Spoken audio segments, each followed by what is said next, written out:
Hola, ¿qué tal a todos? Bienvenidos de vuelta a Historias Ilustradas. Mi nombre es Rube y si son nuevos por aquí, pues déjenme contarles un poco de qué se trata el canal.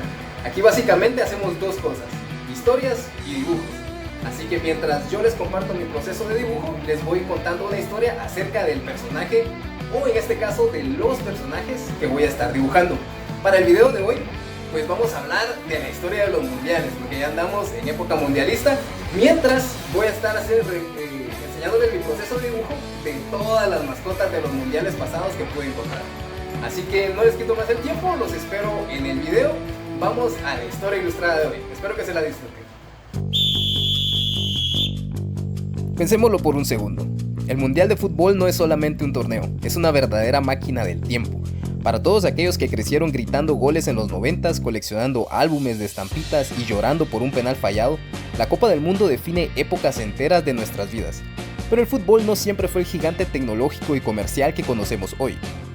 El Mundial de Fútbol hoy es un negocio de miles de millones de dólares, pero en 1930 era realmente un salto al vacío. Ahora quiero que viajen conmigo a una era donde cruzar el Atlántico tomaba semanas. Europa estaba sumida en las secuelas de la Gran Depresión, cuando Jules Rimet otorga la sede a Uruguay, que celebraba el centenario de su constitución. Los clubes europeos se enfurecieron, se quejaron sobre el viaje, y solo 4 selecciones europeas aceptaron: Francia, Bélgica, Yugoslavia y Rumania. Los rumanos fueron elegidos a dedo por su propio rey, Carlos II, un fanático del fútbol que dio amnistía a los jugadores que trabajaban en fábricas para que pudieran viajar. Viajaron por 2 semanas a bordo del transatlántico Conte Verde, entrenando en la cubierta del barco y recogiendo a la selección argentina en Buenos Aires. El torneo no tuvo eliminatorias, fue por invitación. 13 equipos en total en una Montevideo que inauguraba a contrarreloj en el Estadio Centenario. La tensión entre Uruguay y Argentina era insoportable. En la final, más de 10.000 argentinos cruzaron el Río de la Plata en barcos gritando victoria o muerte. El árbitro belga John Langenus exigió un seguro de vida y un barco listo en el puerto por si tenía que huir.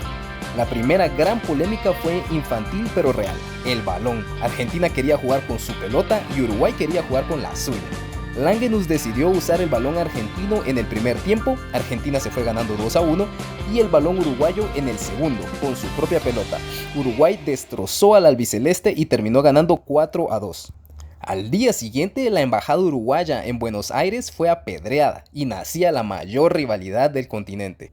Así fue que el primer campeón del mundo fue Uruguay, un torneo caótico, romántico y violento que cambió el deporte.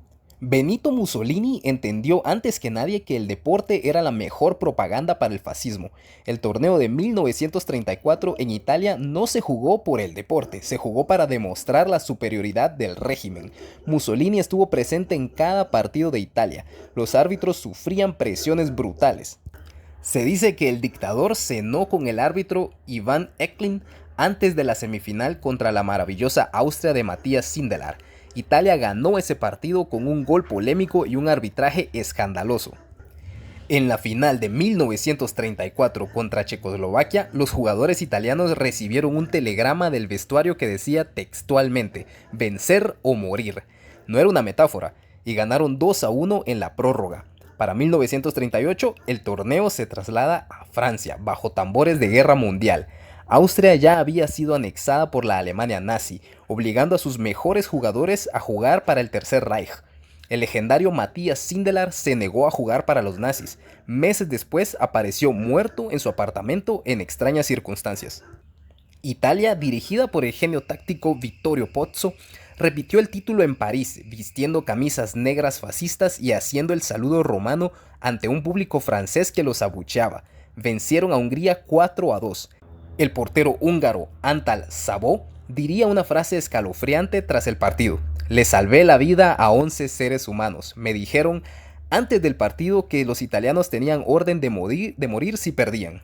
Luego de esto, el fútbol se detendría por 12 años debido al estallido de la Segunda Guerra Mundial. El trofeo Jules Rimet pasó toda la guerra escondido en una caja de zapatos debajo de la cama del vicepresidente de la FIFA en Italia para evitar que los nazis lo confiscaran. Ahora vamos a pasar al silencio del Maracaná y al milagro. Brasil 50 y Suiza 54. En 1950, el mundo intentaba sanar sus heridas. Brasil se ofreció a organizar el torneo y construyó el templo del fútbol, el Maracaná, para 200.000 personas. El torneo tenía un formato raro, no había final directa, sino un grupo final. A Brasil le bastaba empatar contra Uruguay. Todo el país daba por hecho la victoria. Los periódicos imprimieron portadas de Brasil campeón la mañana del partido y el alcalde de Río dio un discurso felicitándolos antes de jugar. El capitán uruguayo Obdulio Varela vio los periódicos en el hotel, los compró todos, los puso en el suelo del baño y orinó sobre ellos para motivar a su equipo. En la cancha, Brasil se adelantó, pero Uruguay empató. A falta de 11 minutos, Alcides Guilla anotó el 2-1 definitivo tras un error del portero Barbosa. Guilla diría años después: solo 3 personas han silenciado el Maracaná, el Papa, Frank Sinatra y yo. El estadio quedó en un silencio tan sepulcral que se oían los pasos de los jugadores. Brasil abandonó su camiseta blanca para siempre tras ese trauma, naciendo la mítica verde-amarela. 4 años después, en Suiza, la Hungría de Puskás llevaba 4 años invicta. En la fase de grupos le metieron 8-3 a Alemania Occidental. Llegaron a la final y en 8 minutos ya ganaban 2-0.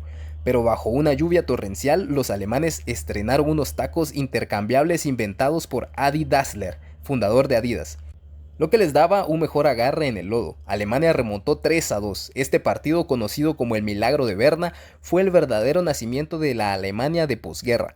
Historiadores alemanes afirman que la República Federal de Alemania nació económicamente con el Plan Marshall, pero psicológicamente nació esa tarde en Berna.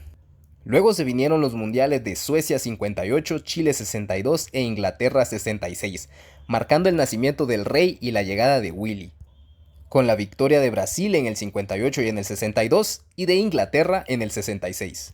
Entonces llegamos a 1966, el año donde la estética de los mundiales cambia para siempre con la primera mascota oficial. Pero antes de hablar de Willy, debemos entender cómo Brasil dominó el mundo. En 1958, en Suecia, un psicólogo de la selección brasileña dijo que un niño de 17 años llamado Pelé no era apto mentalmente para jugar. El entrenador lo ignoró. Pelé anotó un hat-trick en semis y un doblete en la final. El fútbol moderno había nacido. En 1962, en Chile, Pelé se lesionó temprano, pero Garrincha, el extremo de piernas torcidas, firmó el torneo individual más espectacular de la historia. Ese mundial es recordado por la Batalla de Santiago, el partido más violento de la historia entre Chile e Italia, con narices rotas y expulsiones a los 7 minutos que requirieron intervención policial. En 1966, Inglaterra quería demostrar que eran los inventores del juego. Meses antes del torneo, la Copa Jules Rimet fue robada de una exhibición en Londres. La policía británica estaba en ridículo, hasta que un perrito llamado Pickles la encontró enterrada en un jardín envuelta en periódicos. Para capitalizar el auge del pop art y la cultura pop de Londres, la FIFA crea a World Cup Willy, un león con la bandera del Reino Unido. Fue un éxito masivo de marketing, tazas, camisetas y cómics. El fútbol entendía el capitalismo. La final de 1966 entre Inglaterra y Alemania Occidental es la madre de todas las polémicas arbitrales. En la prórroga, el inglés Geoff Hurst disparó. El balón pegó en el travesaño y botó sobre la línea del gol. ¿O realmente no lo hizo? Pues el árbitro suizo no vio bien y consultó al abanderado soviético Tofik Baramov, quien asintió con la cabeza asegurando que era gol. Inglaterra ganó 4-2. Estudios científicos con computadoras modernas han demostrado que el balón nunca cruzó la línea por completo. Años después, en su lecho de muerte, cuando le preguntaron a Baramov por qué concedió ese gol dudoso a los ingleses contra los alemanes, respondió con una sola palabra: Stalingrado. Después de esa polémica se vino México 70, y la mascota era Juanito, un niño que viste el uniforme verde de la selección y un sombrero de paja tradicional. Este diseño buscaba proyectar una imagen de calidez y hospitalidad porque México 70 fue el primer mundial transmitido en vivo por satélite y completamente a color a todo el planeta. Para acomodar los horarios de la televisión europea, los partidos se jugaban a las 12 del mediodía bajo un sol abrasador y una altitud brutal. Los jugadores sufrían, pero las pantallas de televisión explotaron con el colorido de las tribunas y el césped. En las semifinales de este torneo se jugó el considerado partido del siglo, en el Estadio Azteca entre Italia y Alemania Occidental. Tras empatar 1-1 en los 90 minutos, la prórroga fue una carnicería física y emocional de 5 goles. El alemán Franz Beckenbauer jugó con el hombro dislocado y el brazo vendado pegado al cuerpo porque Alemania ya no tenía cambios. Italia terminó ganando 4-3 en una muestra pura de resistencia humana. La final consagró al mejor equipo de todos los tiempos, el Brasil de 1970. Pelé, Tostão, Jairzinho, Gerson y Carlos Alberto jugaban un fútbol tan fluido y estético que parecía coreografiado.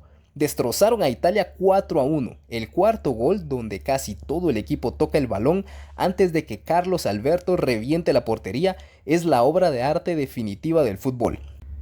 Pelé se retiraba de los mundiales con 3 copas, un récord verdaderamente inalcanzable. Ahora, antes de continuar, debemos repasar la revolución táctica de 1974 en Alemania. Johan Cruyff y los Países Bajos presentaron el fútbol total, un sistema donde ningún jugador tenía una posición fija, todos atacaban y todos defendían, era la naranja mecánica. Además, este mundial tuvo un fuerte componente político. Por primera y única vez en la historia, Alemania Occidental y Alemania Oriental se enfrentaron en la fase de grupos. Ganó la Alemania comunista 1-0 en un golpe propagandístico tremendo, aunque al final la Alemania Occidental de Gerd Müller se adaptó mejor y ganó la final 2-1 a la hermosa Holanda de Cruyff. Cruzamos el charco a 1978. Argentina estaba bajo el yugo de una dictadura militar sangrienta liderada por Jorge Rafael Videla. A menos de 1 kilómetro del Estadio Monumental de Buenos Aires operaba la ESMA, el mayor centro clandestino de detención, tortura y exterminio del régimen. Mientras los gritos de gol inundaban el estadio, los gritos de los torturados eran ahogados por las paredes de la prisión. El régimen usó el mundial para lavar su imagen internacional ante las denuncias de violaciones a los derechos humanos. La clasificación de Argentina a la final sigue siendo una de las mayores sospechas de la historia. Necesitaban ganarle a Perú por una diferencia de 4 goles o más para eliminar a Brasil. Argentina terminó ganando 6-0. El portero de Perú de ese día, Ramón Quiroga, era argentino de nacimiento. Décadas después persisten los testimonios sobre llamadas del dictador Videla al vestuario peruano y cargamentos de toneladas de grano enviados gratis de Argentina a Perú días después del partido. En la final, Argentina venció a Holanda por 3-1 en la prórroga, coronándose bajo una lluvia de papelitos y la sombra de la opresión. En 1982, España celebraba su transición democrática con Naranjito. Futbolísticamente, ese mundial vio caer al Brasil más lírico de Zico y Sócrates ante la Italia de Paolo Rossi, un delantero que venía de una suspensión por un escándalo de apuestas ilegales y terminó anotando un hat-trick histórico. Pero el verdadero drama épico llegó en 1986. Colombia iba a ser la sede original, pero su crisis económica obligó a renunciar. México asumió el reto a pesar de sufrir un terremoto devastador en 1985 que dejó miles de muertos, tan solo meses antes del torneo. Aquí nació Pique, un chile jalapeño con un bigote enorme que encapsulaba el cliché mexicano de la época. El partido de cuartos de final entre Argentina e Inglaterra no era solo fútbol. 4 años antes, ambos países se habían enfrentado en la Guerra de las Malvinas, donde cientos de jóvenes soldados argentinos murieron.